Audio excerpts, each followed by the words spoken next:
लोग पकड़ी बांधे थे, मैं उनको पहचान नहीं सका, मगर वो शराब पिए हुए थे, यादव समाज के लगते थे। जो लोग भी समाज को, जिनकी फॉलोइंग है, जनता जिनको मानती है, पहचानती है, फॉलो करती है, जिनकी बातों को सुनती है गंभीरता से, उनकी आवाज़ को दबाने के लिए मौत का डर दिखाया जा रहा है।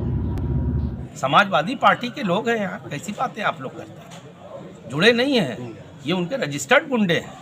अब मुझे इस बात का शक है कि हो सकता है कल मेरी हत्या भी हो जाए, मेरे साथ कोई, मगर मैं रुकने वाला नहीं। इस घटना के पीछे कोई साजिश है या आपको डराने और धमकाने की जो कोशिश की है? 100% ये साजिश है, बल्कि मैं ये मानता हूँ कि मेरी हत्या की साजिश है। इनको ये लगता है समाजवादियों को कि मेरे MIM में आने से इनकी जड़ें हिल गई हैं आजमगढ़।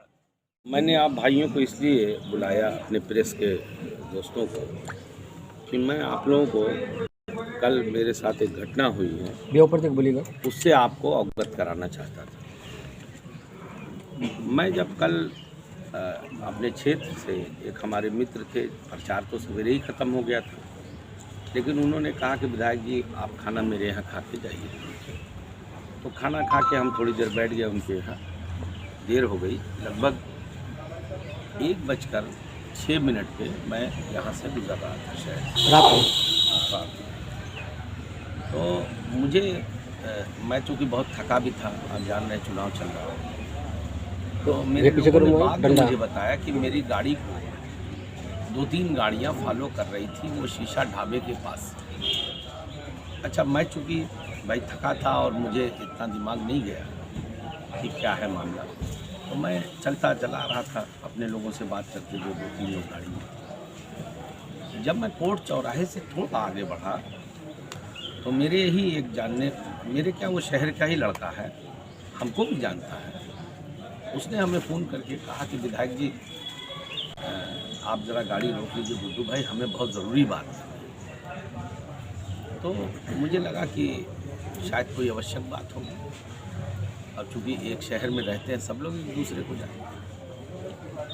तो मैंने कहा गाड़ी रोक लो। उसका नाम है आज़म। जिस लड़के ने मुझे फ़ोन किया वो फ़ोन नंबर भी है मेरे पास। तो मैंने कहा, तुरंत मैंने ड्राइवर से कहा कि यार गाड़ी रोक लो, तो रिक्वेस्ट कर रहा है। तो मैंने गाड़ी रोक दी। ये गाड़ी कोर्ट चौराहे से थोड़ा, मतलब मुश्किल से आप ऐसे समझिए कि 50-100 मीटर आगे।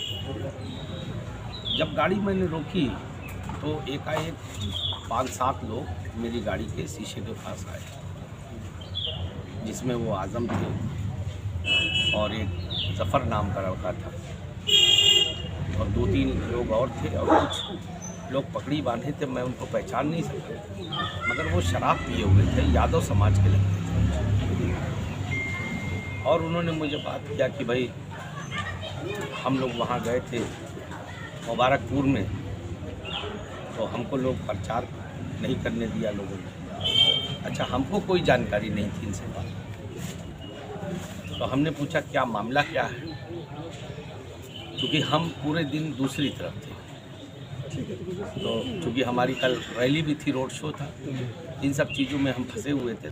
जो लोग भी, इन लोगों को ये लगता है कि जो लोग चूँकि दबाने की ताकत से इस्तेमाल करके दबाने की कोशिश हो रही है। जो लोग भी समाज को, जिनकी फॉलोइंग है, जनता जिनको मानती है, पहचानती है, फॉलो करती है, जिनकी बातों को सुनती है गंभीरता से, उनकी आवाज़ को दबाने के लिए मौत का डर दिखाया जा रहा है। हमने तो लगभग 7-8 लोगों को नामजद किया है, 40-50 लोग थे, उनको हम सबको पहचानते नहीं है सब। ये जो मुअज्जम मामा है, किस पार्टी से जुड़े हुए हैं? समाजवादी पार्टी के लोग हैं यहाँ, कैसी बातें आप लोग करते हैं? जुड़े नहीं हैं, ये उनके रजिस्टर्ड गुंडे हैं। ये कहीं इनके ये हैं ज़फ़र इकबाल गलत नाम है, ज़फ़र आज़मी, और ये वो क्या नाम है उसका, आज़म। ये सब एक नंबर के हिस्ट्री सीटर, असफर, ये सब एक नंबर के हिस्ट्री सीटर गुंडे हैं। इनके नाम संगीन धाराओं में मुकदमे दर्ज है, अपराध करना इनका पेशा है। They are professional criminal. ये कहीं अबू हासिम से भी करीबी हैं? 100% किसी। हम एक बात बता दें, हम शरीफ आदमी, हो सकता है कल मेरी हत्या हो। मैं आपको ये भी बताना चाहता हूँ कि आप जनता तक पहुँचा दीजिए कि मैं ये अब मुझे इस बात का शक है कि हो सकता है कल मेरी हत्या भी हो जाए, मेरे साथ कोई, मगर मैं रुकने वाला नहीं। डेमोक्रेसी में लड़ाई लड़ना हम लोगों का हक है।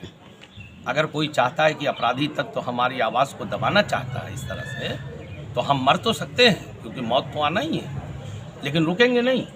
ओवैसी साहब से आपने कहा है कोई पार्टी स्टैंड ले रही है आपका? मैंने उनको बताया है, क्योंकि अभी मैं पूरी विस्तार से मेरी बात नहीं हुई, गंभीरता से उन्होंने सुना। उन्होंने कहा भाई साहब हम इसको देखते हैं, वो भी बड़ा सख्ती में आ गए कि ऐसा कैसे हो गया।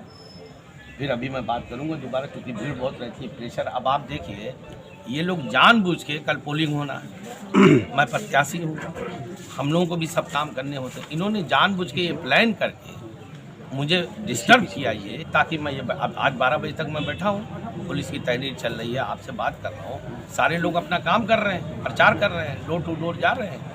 इस घटना के पीछे कोई साजिश है या आपको डराने और धमकाने की जो कोशिश की है? 100% ये साजिश है, बल्कि मैं ये मानता हूँ कि मेरी हत्या की साजिश है। इनको ये लगता है समाजवादियों को कि मेरे MIM में आने से इनकी जड़ें हिल गई हैं आजमगढ़ में। जो इनकी दादागिरी थी, जो इनका तुष्टीकरण की राजनीति थी हिंदू मुसलमान करके वोट लेने की, उसमें कहीं ना कहीं मुस्लिम समाज ने इनको अंगूठा दिखा दिया है। इनकी औकात समझ में आ गई हर सीटों पर। तो अब इनको कुछ नहीं चलता तो वो सोचते हैं गुड्डू जमाली के हो मार दो, तो मार दो, हम कोई डरते थोड़ी है तुमसे।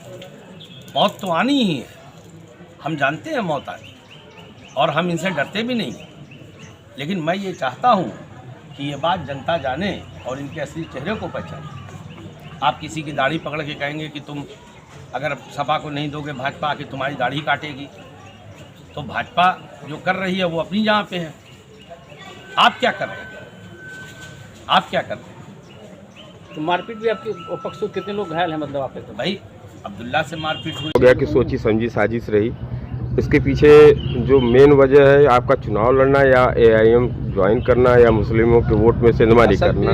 देखिए, इन लोगों को पहले तो शायद पता नहीं क्या समझाओ, इन लोगों को लग रहा है कि हमारी ज़मीन सब खसक रही है। मेरा MIM को ज्वाइन करना, MIM में को ज्वाइन करके महज 15 पहले तो मेरे साथ जो हुआ आप जानते हैं, 15 दिन में चुनाव इनको मैंने हरा दिया, ऑलमोस्ट ये हार गए, ये जानते हैं। तो ये जो फ्रस्ट्रेशन है इनका, जो बौखलाहट है, अब दादागिरी से डिस्टर्ब करके प्रचार न करने दो, गाड़ी रोक लो, इनके लोगों को मारो, गालियां दो, इस तरह से जीतना चाहते हैं। वोटिंग होनी है तो पुलिस कप्तान ने मैं he is a good man, और उन्होंने बहुत अच्छे से सुना। उन्होंने कहा नहीं, आप लोगों की सुरक्षा हम के लिए हम लोग बैठे हैं, आपने मेरे संज्ञान में डाल दिया, हम बिल्कुल सख्त कार्रवाई करेंगे। बल्कि उन्होंने मुझसे ये भी कहा कि रात में ही बताना चाहिए था। हमने कहा भाई साहब, चूँकि हमको लगा कि अब हम परेशान हैं, आपको भी परेशान करें, रात का 2-2:30 बज गया ना, ये सब होते अब आते हैं, तो हमको ज़रा ये लगा कि यार वो भी तो इंसान ही है ना, पुलिस क्या है, वो भी इंसान है जैसे हम वहाँ। अब रात दिन बेचारे वो चल रहे हैं, तो हमने सोचा जाने दो, रात में क्यों तंग करें, सुबह बता दें।